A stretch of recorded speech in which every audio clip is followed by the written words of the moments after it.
Who is it? Who is it? Oh my god! Brunonek! Brunonek! Kto zaglądał? Brunonek! Chodź! No chodź, ty luju! This is what it looks like when you live with Brunonek, when he looks through the window all the time. There we go. That's his fault. Brunonek! Oh my gosh! With Prince Rupert. Brunonek, and this is Prince Rupert in the tree that he loves. He loves biting all the time.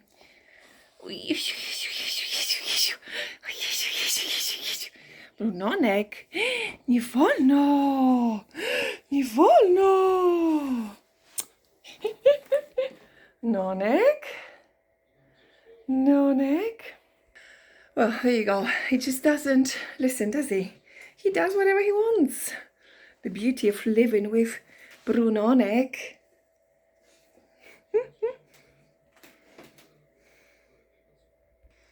Hello everyone. Look who I'm with today. My Brunonek. I call him Nonek. Brunonek. It's Bruno, but I call him Nonek.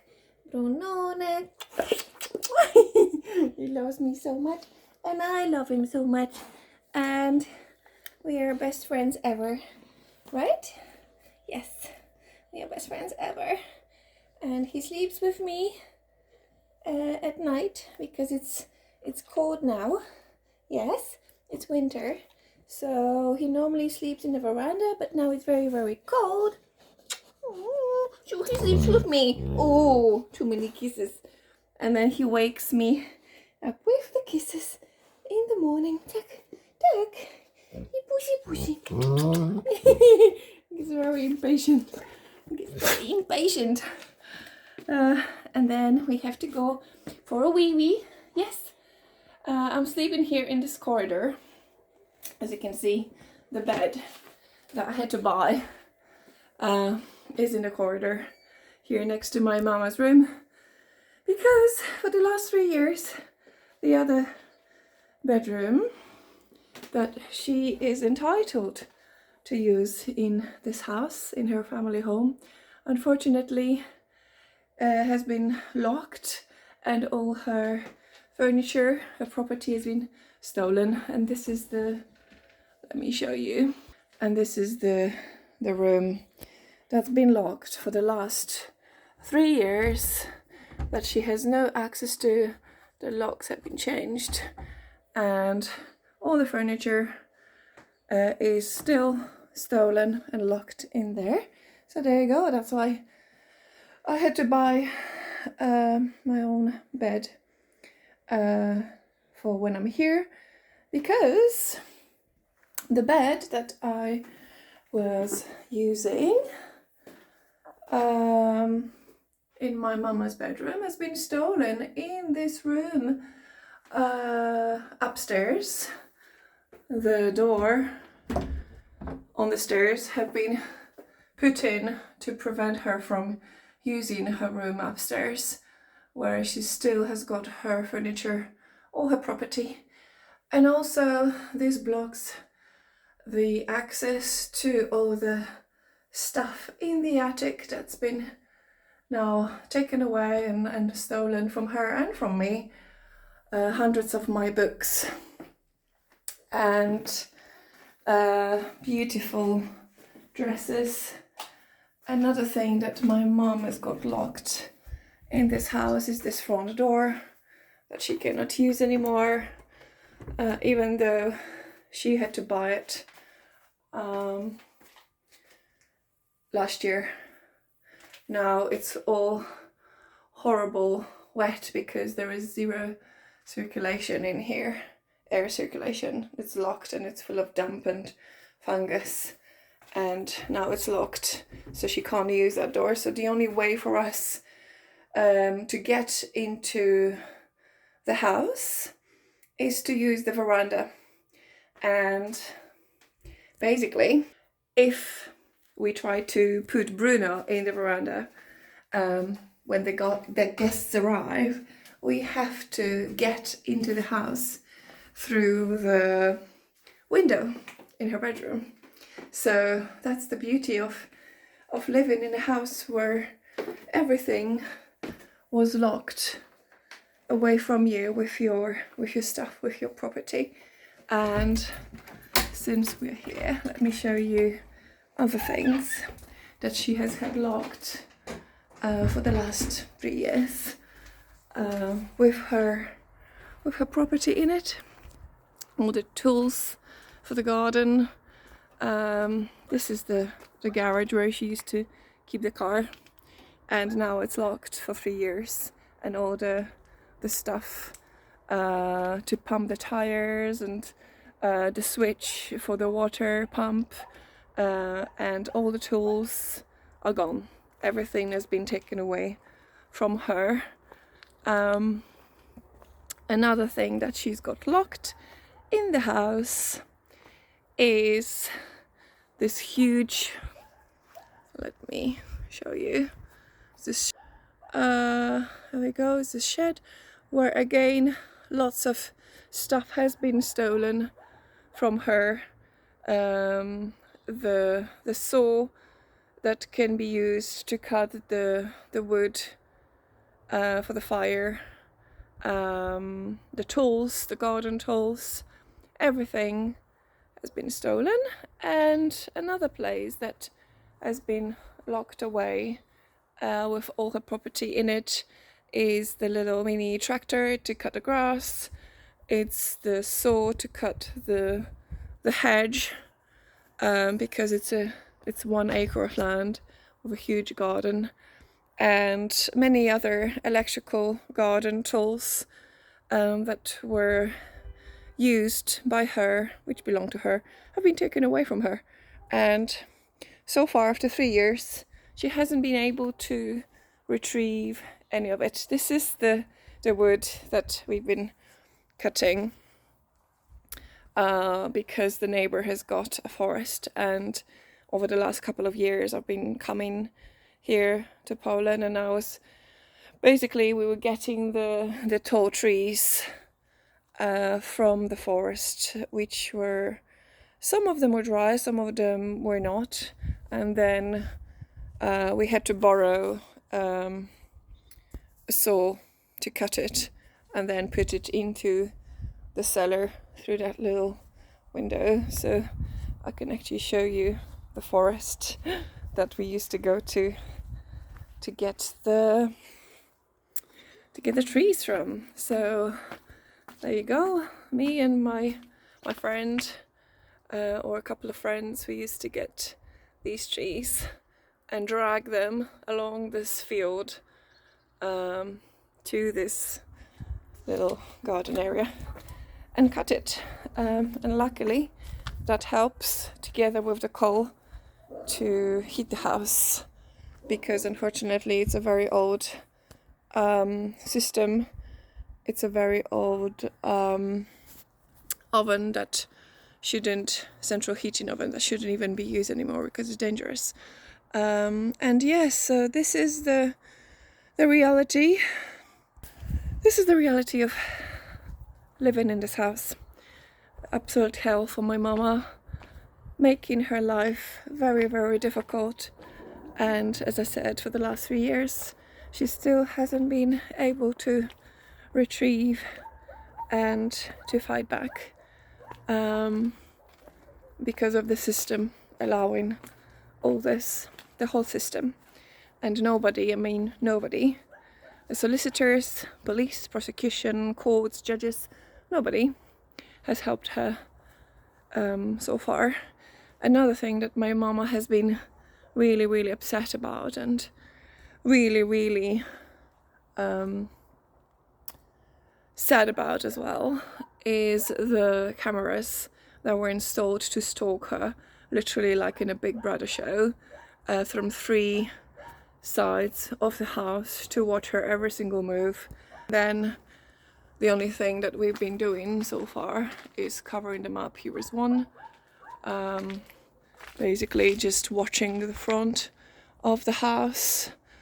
There is another one that was used. they're still working. All we can do by law is to cover them up so that she doesn't feel stalked and watched 24/7 against her will, invading her privacy. Here is another camera that's been covered to watch this side of the house. And there is another one. Of course, there have to be 3 on all sides almost of the house to watch her every single move, which is absolutely disgusting. And that's another one. And as I said, in 3 years, nobody has done anything to stop this from happening, this disgusting stalking of her. Because my mom is the victim of domestic violence, and this should not be allowed in any country, in any standards, that somebody's personal life is watched as soon as they report domestic violence, because of the flaws in the law that just doesn't work, and the whole system that just does not give a damn how it affects the victim of domestic violence. The whole idea of people being protected from it, where you've got restraining orders, where you've got, you're told that you cannot contact that person and stalk them. This is what's happening in here, which is just unbelievable. I mean, I still cannot believe that we have not been able to do anything about it yet. And nobody cares about it, to be honest. And nobody cares about her life, how it affects her mentally, emotionally, psychologically, in every single level. Because unfortunately, from what I've experienced over the last few years of fighting this evil happening to her, and also me, because I'm the scapegoat in all of this, is that nobody cares. And I'm absolutely shocked how little women are treated seriously in this country when they do ask for help with domestic violence, and how disrespectful so many men still are, all around in different areas and in the whole system, and that still men and liars and abusers are believed more than a woman who dares and who has the courage to speak up against, no, you will not treat me like shit. No, you will not insult me. No, you will not call me names. No, you will not push me against the wall every time you want. No, you will not lie, and you will not stalk, and you will not turn all the neighbors against me. I mean, my mom had to send solicitor letters to neighbors to stop them from stalking her as well, because, if cameras aren't working, how else can people who want to spy on her can know her every single move? So even the neighbors have turned against her. So it turned into some psychotic thriller horror movie that she has found herself in. And it seems after 3 years there's no way out. The only way out is to literally be out of here. And that has been the main goal of these abusers that have caused it to her and me, because they want her out. That's it. That's the main goal, to get her out as a punishment for speaking out against domestic violence, because she was beaten by her husband in 2020 and he threatened to kill her. So since then, the whole situation escalated into an absolute nightmare for her and also for me, because I've been subject to vile, disgusting abuse, psychological abuse. I've been told I'll be taken away from this house against my will, almost kidnapped. I've been told that I will be refused to enter this house ever again, so that I cannot help my mom and chop the wood and look after her when she's an elderly, sickly woman in her 70s. I've been told that I live in this country when I don't live in this country. I've been taken to court and I had to fight lies, which I couldn't fight those lies, because those lies are so domineering. I still can't find myself believing at the failure of the whole system and the people that have been misled and manipulated and lied to so easily by people who have got one goal in their mind, goal to punish, to revenge, to make hell from a woman's life, instead of leaving her to live in peace and stay away. They choose the path of revenge, of hatred, of nastiness, and, you know, threats. Because my mom and I, we've been a subject of threats all the time, that if we don't do this, we will regret. If we don't do that, then we will have hell in our life. If we don't do this, this hell will never happen. If you don't do this, I will fuck you out of this house into the street, and you will end up in the street. And the saddest thing is that, you know, as I said, nobody has been hearing this and listening to me and my mom asking for help, because men, that still, unfortunately, most of the people in the system supposedly trying to defend citizens against this, just don't listen, and then don't care, and they diminish threats and violence and aggression. And it seems that mental abuse just does not exist in this country unless you have a big, cut on your face.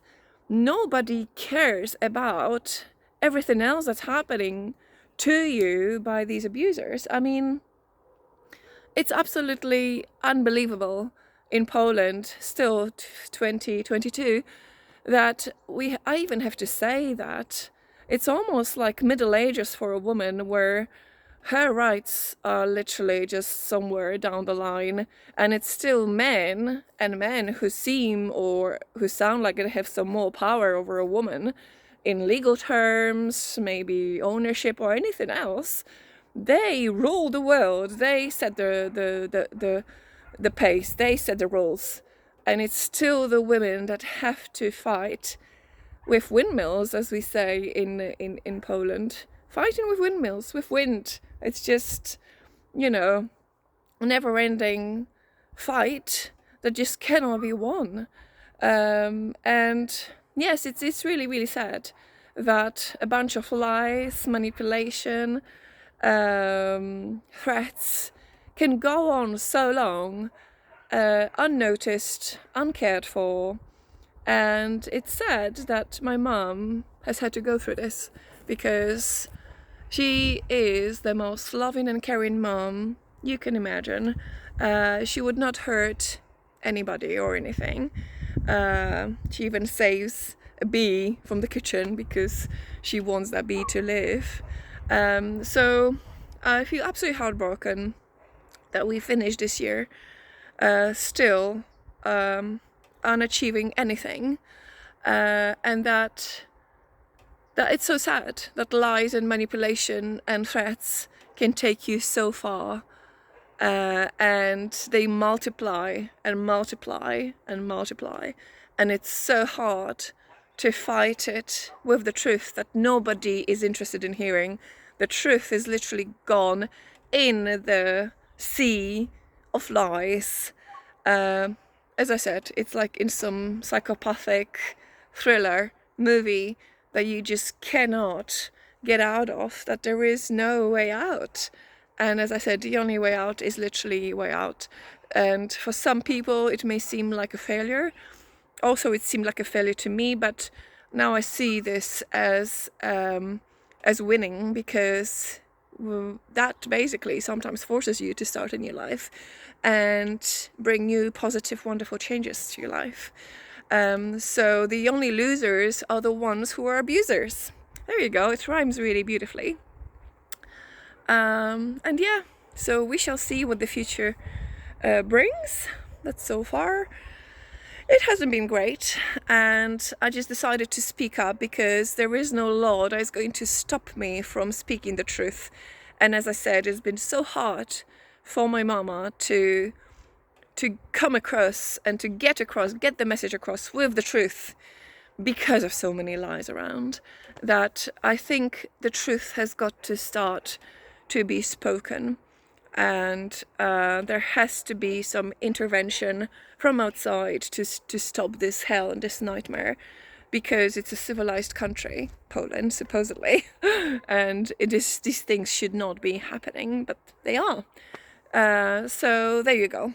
Hopefully that gives you a little bit of an outline of what my mama had to go through, and me, because obviously I love and care for her, and I would do anything to protect her and keep her safe. So, okay, till next time, and another update. Bye!